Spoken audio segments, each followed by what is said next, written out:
మీరు thumbnailలో చూసిన విధంగానే ట్రాన్స్పోజ్ మనం సెట్ చేసుకున్నప్పుడు మనం రిజిస్ట్రేషన్ మెమొరీ బ్యాంక్స్ని మార్చినప్పుడు ట్రాన్స్పోజ్ అనేది చేంజ్ అవుతూ ఉంటుంది.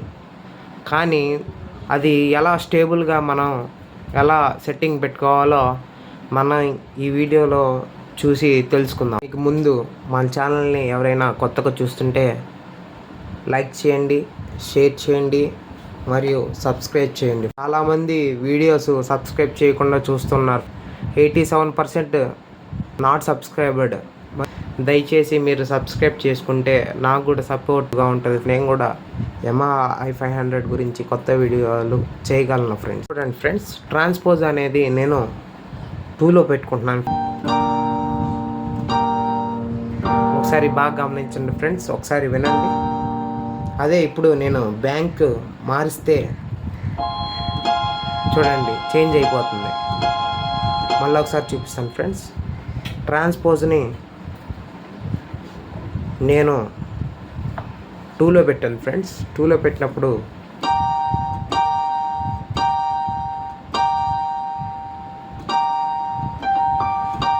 మళ్ళీ ఒకసారి బ్యాంక్లో నేను మార్చినప్పుడు చూడండి ఫ్రెండ్స్, ఇలా మారిపోకుండా ఉండాలంటే మనం ఏ సెట్టింగ్ ఆన్ చేసుకోవాలో మనం ఇప్పుడు చూద్దాం ఫ్రెండ్స్. మీరు first of all setting on చేసుకోవడానికి ఇక్కడ ట్రాన్స్పోజ్ అనే ఆప్షన్ని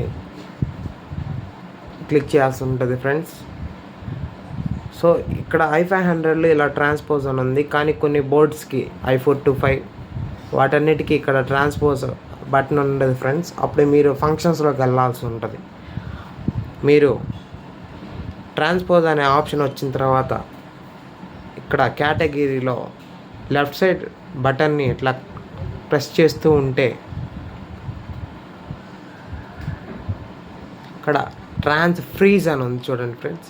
ట్రాన్స్ FRZ అని ఉంది, దాన్ని మీరు ఆన్ చేసుకోవాల్సి ఉంటుంది. ఇంకా i500 మీద ఇంకేమన్నా డౌట్స్ ఉంటే దయచేసి కామెంట్స్లో తెలియపరచండి. Thank you.